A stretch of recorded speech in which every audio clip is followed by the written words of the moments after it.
Ya, selamat malam dari Pak Fajar dan juga asisten dan juga teman-teman sekalian yang sudah menonton video ini. Jadi perkenalkan, saya Johnny Van Aldo, NRP 051051 dan teman saya. Aymar Wibowo, NRP 051034. Nah, pada kesempatan kali ini, kami diberi tugas yaitu berupa FP atau Final Project. Jadi Final Project ini adalah kita dituntut untuk membuat aplikasi seperti aplikasi suhu. Nah, jadi di sini yang pertama kita lihat terlebih dahulu, yaitu kita lihat dari definisi produk perangkat lunak suhu. Nah, di sini kita lihat yaitu ini adalah garis besarnya, yaitu kita dapatkan dari internet. Jadi kita baca sekilas-kilas saja. Jadi di sini suhu itu ada berbagai macam aplikasi.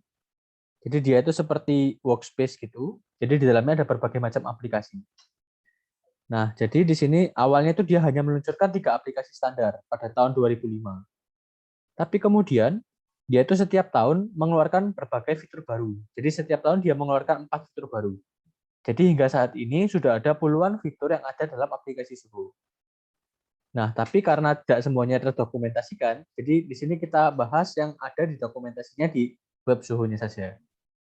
Jadi suhu itu diluncurkan pada tahun 2005 di AdventNet Inc. di Amerika Serikat.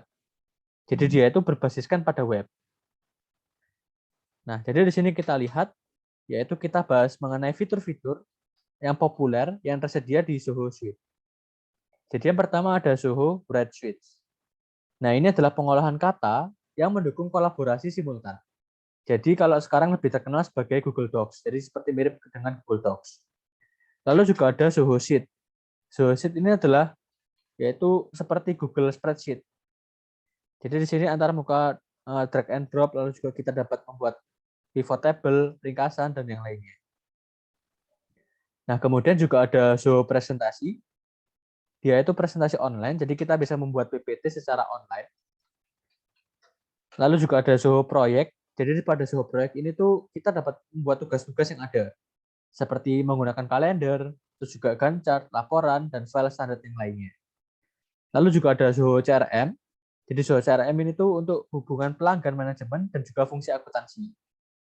Lalu juga ada Zoho Faktur, terus ada Zoho Wiki, yaitu alat untuk buat wiki, gambar, dan yang lainnya. Lalu juga ada Zoho Diskusi, Zoho Notebook, lalu Zoho Chat, Zoho Mail, dan juga Zoho Meeting, dan sebagainya. Sebenarnya masih banyak fitur-fitur yang tersedia di Zoho, tapi karena keterbatasan waktu dan juga dokumentasi, jadi kita tulis yang lebih populer. Nah, ini juga ada kelebihan dan juga kekurangan dari Zoho-nya. Jadi kelebihannya itu dia dapat digunakan di mana saja, karena dia secara online, dan juga berbasis website, jadi bisa diakses dimanapun. Terus juga mendukung siap peralatan digunakan oleh pengguna, karena sifatnya itu dia sangat ringan. Jadi kalau menggunakan HP saja juga bisa. Tapi kekurangannya karena dia menggunakan internet, jadi dapat terkena hack data kita, meskipun jarang terjadi. Terus juga dapat terjadi trouble ataupun juga jaringan down. Jadi servernya itu bisa down di server pusatnya. Nah, itu adalah pembahasan sekilas ataupun singkat mengenai dari aplikasi suhunya. Nah, lalu kita masuk ke dalam manajemen ruang lingkup. Jadi bagaimana sih atau produk apa saja yang ada di Suhu? Jadi di sini tuh Suhu selalu mengembangkan kurang lebih 4 fitur baru setiap tahunnya. Jadi di sini kita dapatkan fitur dan karakteristiknya ada di link yang ada di sini.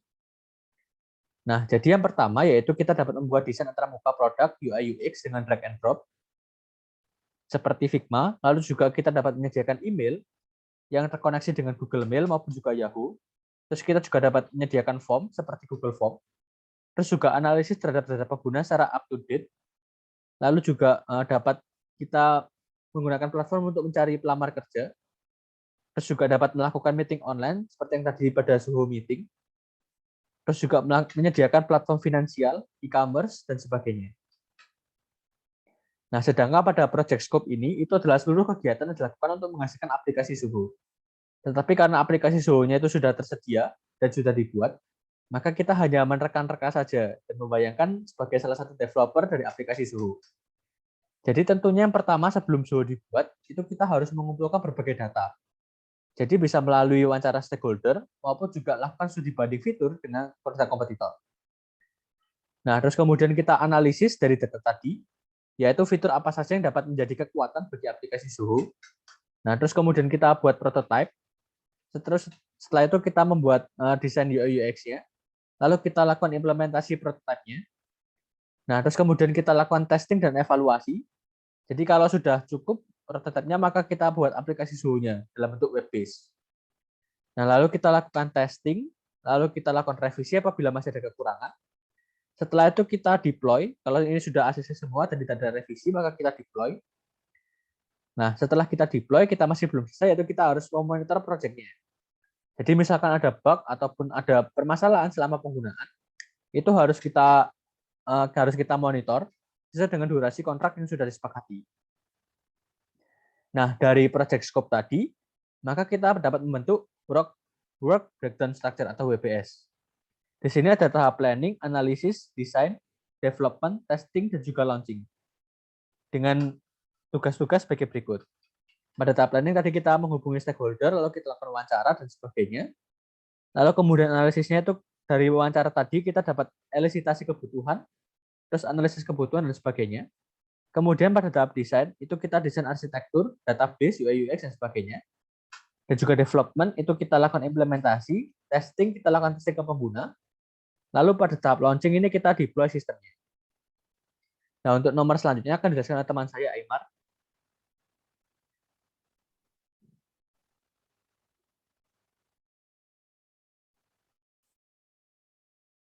Ya.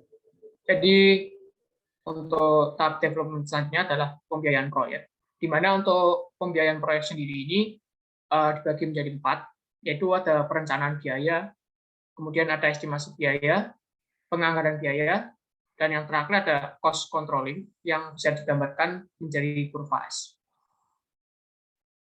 Saya akan menjelaskan satu-satu untuk perencanaan biaya terlebih dahulu.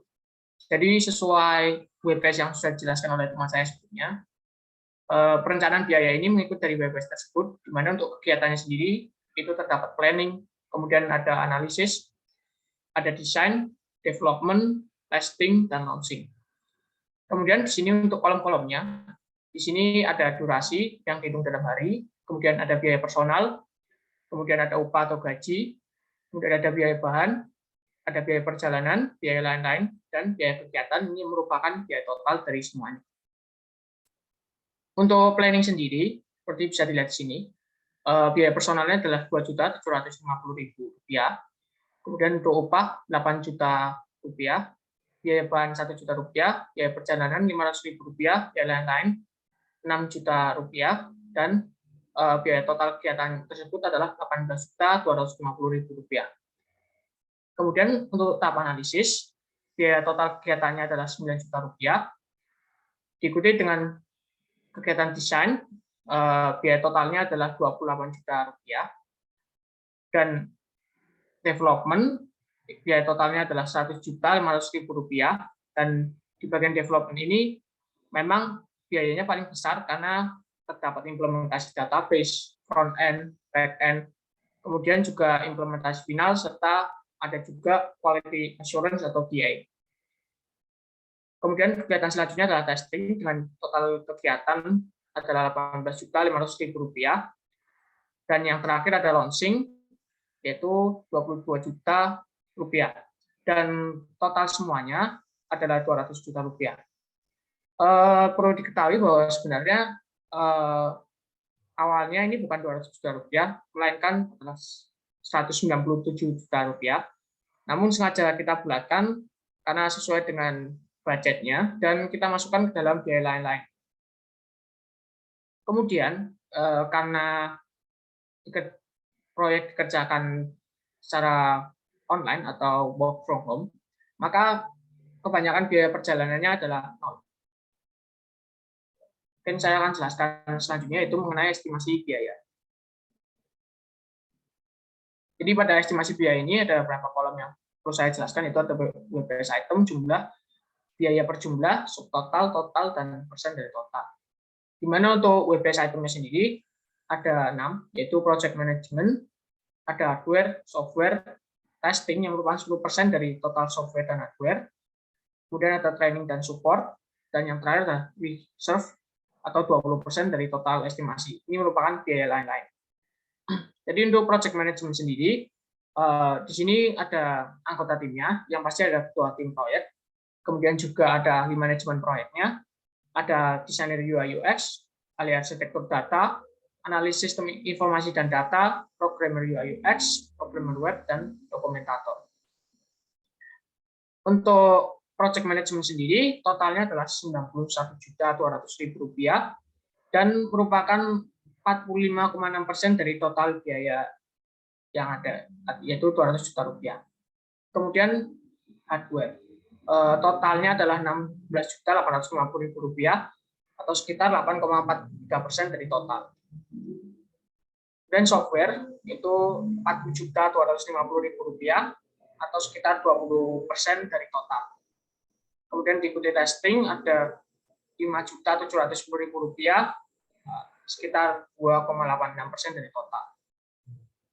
Kemudian training dan support Rp5.990.000 atau sekitar 3% dari total, dan yang terakhir adalah reserve atau biaya lain-lain sekitar Rp40 juta, yaitu 20% dari total. Kemudian untuk penganggaran biaya sendiri, ini hampir sama seperti estimasi biaya, namun pada penganggaran biaya ini dijelaskan secara detail untuk per bulannya dari bulan 1, 2, 3, 4, di mana kita mengerjakan proyeknya rencana dari bulan Januari sampai bulan April. Nah, untuk project management sendiri totalnya di sini sama seperti estimasi biaya, yaitu Rp91.200.000. Demikian juga lain-lainnya sama. Di sini terlihat jelas bahwa untuk bulan ketiga sendiri budgetnya itu memang paling banyak, yaitu Rp83.900.000, karena memang pada bulan ketiga itu ada tahap development. Kemudian saya akan menjelaskan yang terakhir, yaitu cost controlling atau saya jelaskan dalam kurva S, di mana di sini ada bulannya, kemudian ada biaya dan arusnya. Nah, biaya ini merupakan estimasi biaya awalnya yang digambarkan dengan kurva yang berwarna merah. Kemudian arusnya ini adalah biaya sebenarnya. Jadi di sini terlihat ada beberapa perbedaan, di mana untuk bulan Desember misalnya ini Rp32.800.000 untuk biaya estimasinya, tetapi untuk arusnya Rp30.200.000. Ini kenapa bisa berbeda? Karena mungkin ada perubahan harga baik dari segi hardware maupun softwarenya, bisa lebih mahal ataupun lebih murah. Dan saya akan menjelaskan nomor 4, yaitu mengenai manajemen waktu atau manajemen jadwal.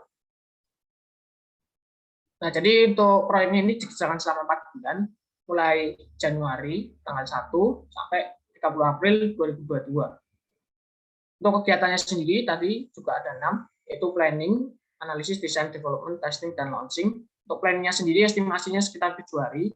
Kemudian untuk analisis sekitar 11 hari. Kemudian tahap desain sekitar 25 hari.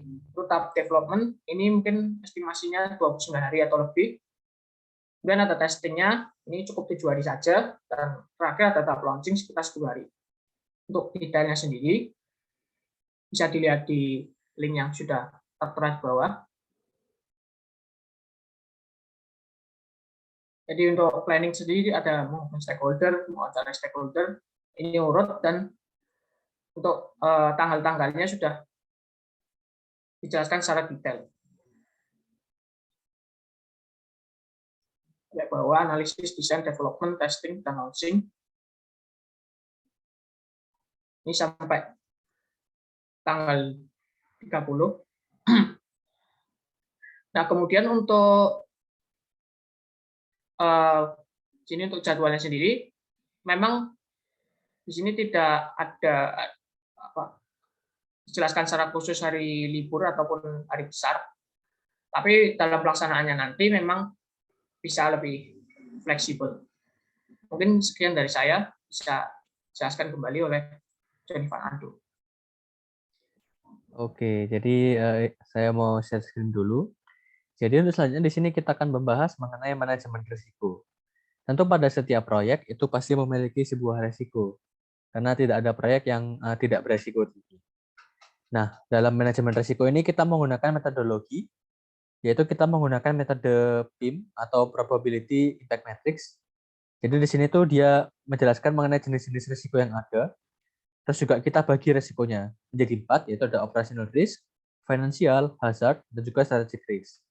Nah, terus setelah kita jabarkan risknya, tentu pasti kita harus melakukan strategi untuk menangani resiko dari beberapa resiko yang kita sudah sebutkan sebelumnya.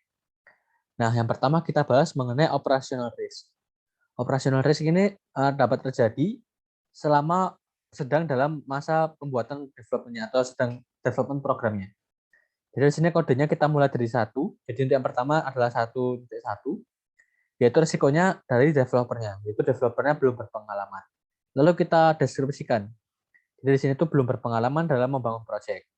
Terus juga ada beberapa developer dan juga manajer yang belum pernah bekerja sama dalam satu tim. Terus juga ada anggota tim yang sulit dihubungi karena semuanya bekerja secara WFH. Terus juga ada kondisi SDM, kondisi keakraban developer, ketepatan timeline, bottleneck timeline, dan sebagainya. Nah, terus kemudian juga ada yang kedua adalah financial risk. Ini adalah sesuai dengan namanya, itu mengenai keuangan. Jadi yang pertama, di sini dimulai dengan 2, maka 2.1, yaitu resikonya dari anggaran dana proyek. Nah, dana proyek yang besar, jadi developer itu harus bekerja dengan sebaik mungkin dan juga setepat waktu mungkin. Karena tentu semakin besar dananya, maka yang harapan dari pemberi dana atau investornya atau juga stakeholder-nya pasti akan semakin besar. Nah, terus juga adanya keinginan klien untuk menambahkan fitur, lalu juga ada fitur creep dari klien. Jadi di sini fitur creep itu bahaya karena dapat memolarkan timeline dan juga membesarkan anggaran yang telah dibuat. Terus juga ada perkiraan harga yang tidak tepat, lalu juga biaya keterlambatan timeline, biaya gaji, dan sebagainya. Jadi misalkan kalau timeline-nya molor, tentu gajinya akan bertambah. Nah, kemudian juga ada hazard risk. Hazard risk ini adalah dari kondisi eksternalnya. Jadi kita tidak bisa mengetahui atau memprediksi mengenai hazard risk ini. Misalnya yang pertama yaitu data center-nya berada di satu tempat yang sama. Jadi misalkan data center kita itu mengalami kebakaran, tentu kita tidak bisa memprediksi kapan dia akan kebakaran. Terus juga ada kebocoran data. Jadi di sini tuh kita harus membutuhkan tindakan yang darurat. Oke, untuk selanjutnya yaitu mengenai strategic risk, yaitu dia biasanya mengenai pemasaran juga SDM yang akan mengerjakan atau yang akan meneruskan dari proyek ini. Yang pertama itu target pemasarannya tidak tepat. Nah, jadi karena tidak tepat, maka produknya tidak laku, maka dapat merugikan proyek. Terus juga ada penggunaan SDM senior yang tidak tepat. Jadi di sini SDM senior itu tentu pasti dibutuhkan dalam sebuah proyek untuk mengawasi. Tapi karena dia sudah senior, maka juniornya itu kadang-kadang malu bertanya pada seniornya. Dan juga malu untuk menyuruh seniornya itu untuk mempercepat pengerjaannya sehingga molor. Terus juga ada pemilihan arsitektur dan teknologi yang tidak tepat. Misalkan di suatu daerah itu kebanyakan menggunakan Android, tapi kita membuat fitur iOS. Jadi tentu kurang tepat. Lalu juga deliverable project ke kliennya, dan juga kerjasama lanjutan dengan klien. Nah, lalu setelah kita sudah jelaskan tadi resiko-resiko yang ada, maka kita lakukan analisis, yaitu kita tadi menggunakan metode PIM atau Probability Impact Matrix.